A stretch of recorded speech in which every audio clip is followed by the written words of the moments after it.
प्रिय साथियों नमस्कार। साहित्य विद KPS चैनल पर आपका स्वागत है। प्रस्तुत है मुंशी प्रेमचंद जी द्वारा लिखित कहानी रामलीला, स्वर कृष्णपाल।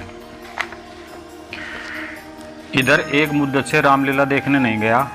बंदरों के भद्दे चेहरे लगाए, आधी टांगों का पाजामा और काले रंग का ऊंचा कुर्ता पहने आदमियों को दौड़ते हु करते देखकर अब हंसी आती है, मज़ा नहीं आता। काशी की रामलीला जग विख्यात है, सुना है, लोग दूर दूर से देखने आते हैं। मैं भी बड़े शौक से गया, पर मुझे तो वहाँ की लीला और किसी ब्रज देहात की लीला में कोई अंतर नज़र नहीं आया। हाँ, रामनगर की लीला में कुछ साज सामान अच्छे हैं। राक्षसों और बंदरों के चेहरे पीतल के हैं, गदाएं भी पीतल की हैं।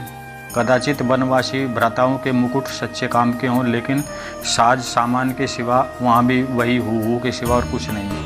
फिर भी लाखों आदमियों की भीड़ लगी रहती है। लेकिन एक ज़माना वह था जब मुझे भी रामलीला में आनंद आता था। आनंद तो बहुत हल्का सा शब्द है, वह आनंद उन्माद से कम न था।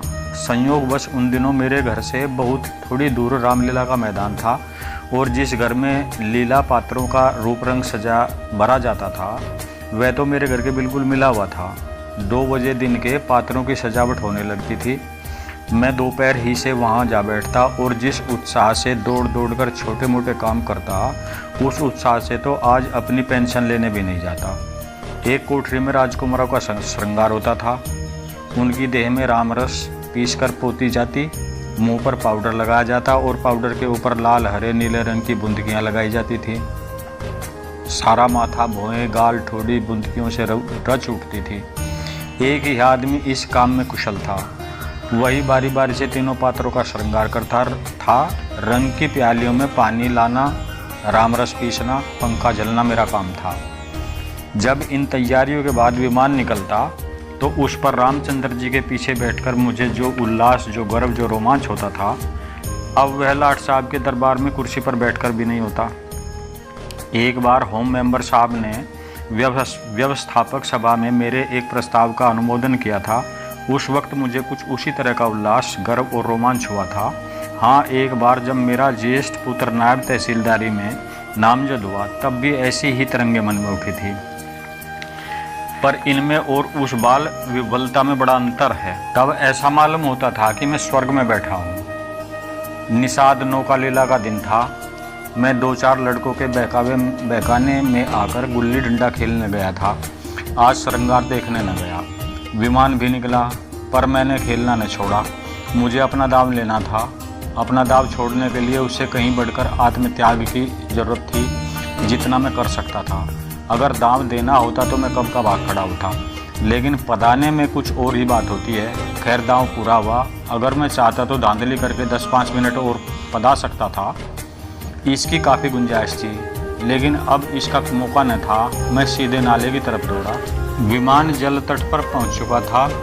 मैंने दूर से देखा, मल्लाह किसके लिए आ रहा है। दौड़ा, लेकिन आदमियों की भीड़ में दौड़ना कठिन था। आखिर जब मैं भीड़ हटाता, प्राण प्रण से आगे बढ़ता, घाट पर पहुंचा तो निषाद अपनी नौका खोल चुका था। रामचंद्र पर मेरी कितनी श्रद्धा थी। अपने पाठ की चिंता न करके उसे पाठ दिया करता था, जिससे वह फेल न हो जाए। मुझसे उम्र ज़्यादा होने पर भी वह नीची कक्षा में पढ़ते थे, लेकिन वही रामचंद्र नौकर पर बैठे हुए इस तरह मुंह फेरे चले जाते थे मानो मुझसे जान पहचान ही नहीं है। नकल में भी असल की कुछ न कुछ बुआ आ ही जाती है। भक्तों पर जिनकी निगाह सदा ही तीखी रहती है, वह मुझे क्यों बारते। मैं विकल होकर उस बछड़े की भांति कूदने लगा जिसकी गर्दन पहली बार जुआ रखा गया हो। कभी लपक कर नाले की ओर जाता, कभी किसी सहायक की खोज में पीछे की ओर दौड़ता, पर सब के सब अपनी धुन में मस्त थे। मेरी चीख पुकार किसी के कानों तक न पहुंची। तब से बड़ी बड़ी विपत्तियां झेली, पर उस समय जितना दुख हुआ उतना फिर कभी ना हुआ। मैंने निश्चय किया था कि अब रामचंद्र से न कभी बोलूँगा, न कभी खाने की कोई चीज़ ही दूंगा। लेकिन जो ही नाले को पार करके वह पुल की ओर लौटे, मैं दौड़कर विमान पर चढ़ गया, और ऐसा खुश हुआ कि मानो कोई बात ही ना हुई थी। रामलीला समाप्त हो गई। राजगद्दी होने वाली थी, पर न जाने क्यों देर हो रही थी। शायद चंदा कम वसूल हुआ था। रामचंद्र की इन दिनों कोई बात भी न पूछता था। न ही घर जाने की छुट्टी मिलती थी, और न ही भोजन का प्रबंध होता था। चौधरी साहब के यहाँ से सीधा कोई 3 बजे के दिन को मिलता था, बाकी सारे दिन कोई पानी को नहीं पहुँचता। लेकिन मेरी श्रद्धा अभी तक ज्यों की त्यों थी। मेरी दृष्टि में वह अब भी रामचंद्र जी ही थे। घर पर मुझे खाने की कोई चीज़ मिलती वह लेकर रामचंद्र जी को दे आता। उन्हें खिलाने में मुझे जितना आनंद मिलता था उतना आप खा जाने में भी कभी न मिलता।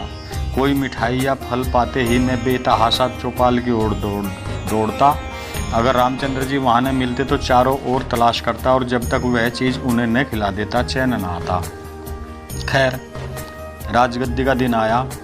रामलीला के मैदान में एक बड़ा सा शामियाना ताना गया। उसकी खूब सजावट की गई। वैश्याओं के दल भी आ पहुँचे।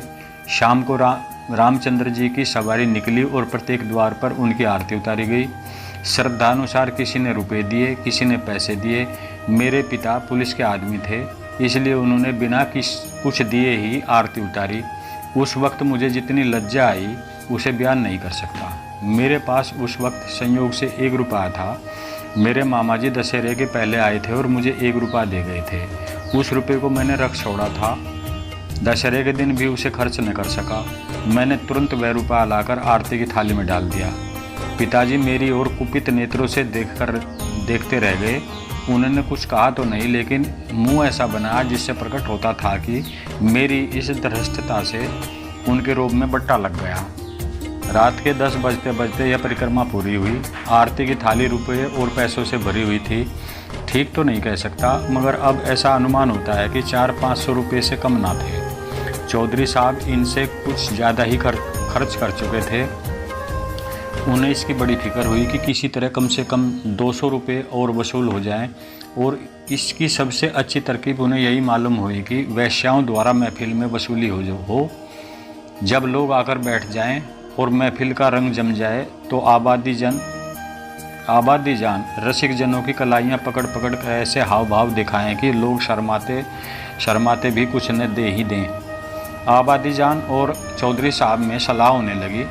मैं संयोग से उन दोनों प्राणियों की बातें सुन रहा था। चौधरी साहब ने समझा होगा कि यह लोंडा क्या मतलब समझेगा, पर यहाँ ईश्वर की दया से अकल के पुतले थे। सारी दास्तान समझ में आती जाती थी। चौधरी, सुनो आबादी जान, ये तुम्हारी जाति है। हमारा और तुम्हारा कोई पहला साबिका तो है नहीं। ईश्वर ने चाहा तो हमेशा तुम्हारा आना जाना लगे रहेगा। अब की चंदा बहुत कमाया, नहीं तो मैं तुम्हें इतना इसरार ना करता। आबादी जान, आप मुझसे भी जमींदारी चाले चलते हैं क्यों? मगर यहाँ हुजूर की दाल न गलेगी। वाह, रुपये मैं वसूलूँ और मूँछों पर ताव आप दें। कमाई का अच्छा ढंग निकाला है। इस कमाई से तो वाकई आप थोड़े दिनों में राजा हो जाएंगे। उसके सामने ज़मींदारी झक मारेगी।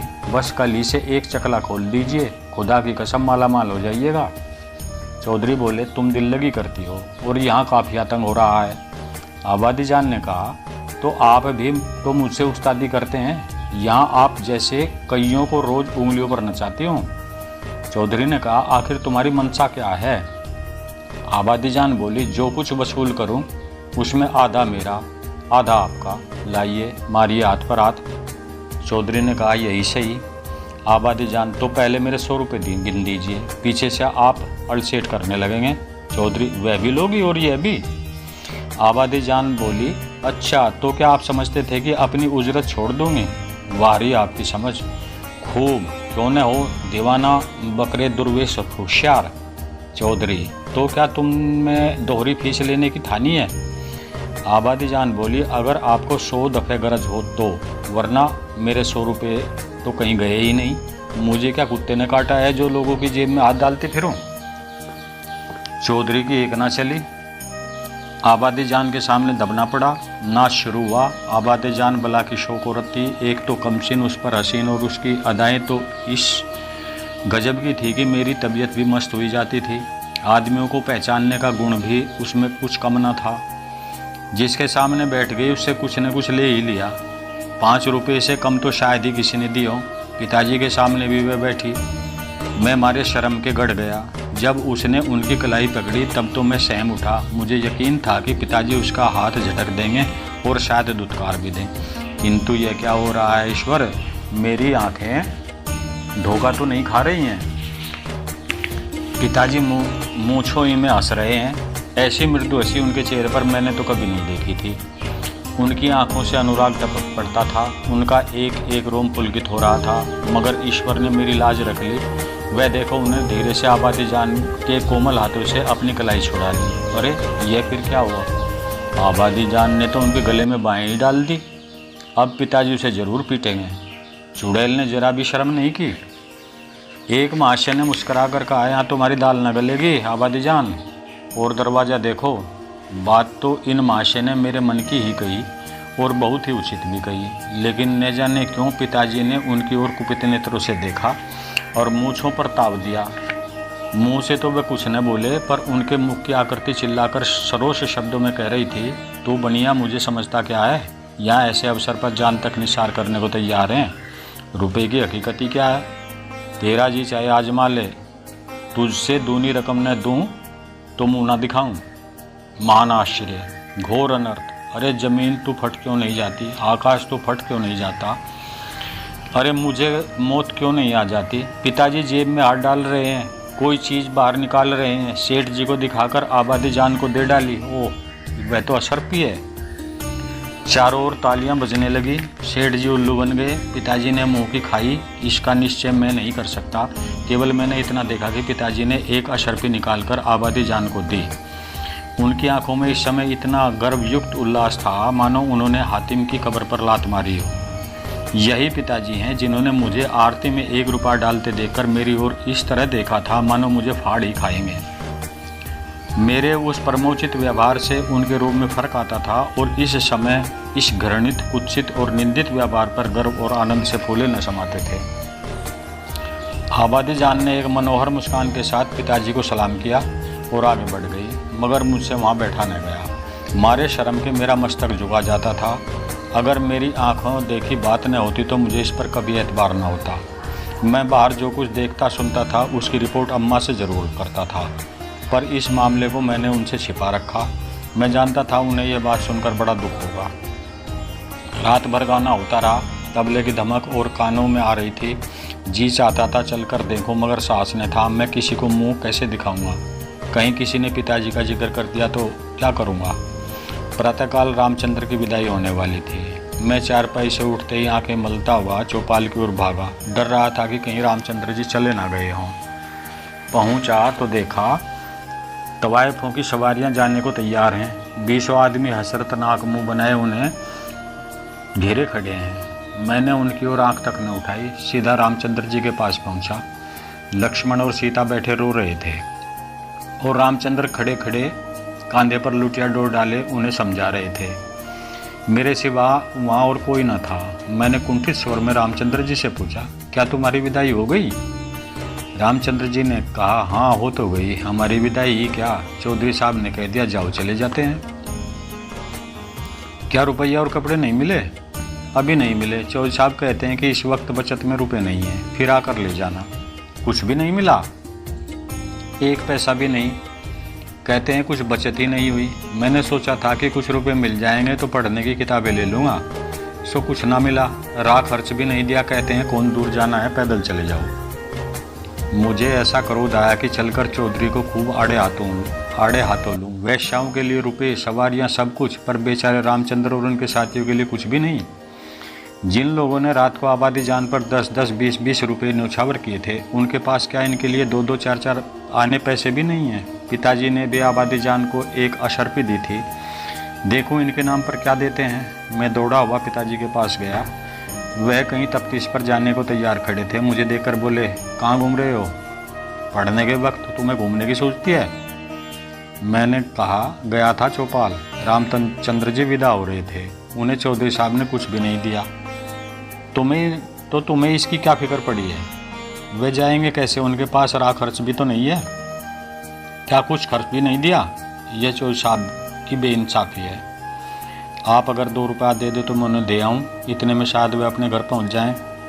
पिताजी ने तीव्र दृष्टि से देखकर कहा, जाओ अपनी किताब देखो, मेरे पास रुपए नहीं हैं। यह कहकर वे घोड़े पर सवार हो गए। उसी दिन से पिताजी पर से मेरी श्रद्धा उठ गई। मैंने फिर कभी उनकी डांट डपट की परवाह नहीं की। मेरा दिल कहता, आपको उपदेश देने का कोई अधिकार नहीं है। मुझे उनकी सूरत से चिढ़ हो गई। वह जो कहते मैं ठीक उसका उल्टा करता। यद्यपि इसमें मेरी हानि ही हुई, लेकिन मेरा अंतःकरण उस समय विप्लवकारी विचारों से भरा हुआ था। मेरे पास 2 आने पड़े हुए थे, मैंने उठा लिए और जाकर शर्माते शर्माते रामचंद्र जी को दे दिए।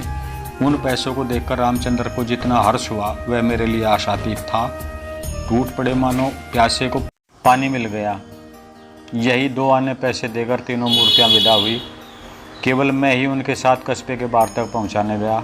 उन्हें विदा करके लौटा तो मेरी आंखें सजल थी, पर हृदय आनंद से उमड़ा हुआ था। धन्यवाद।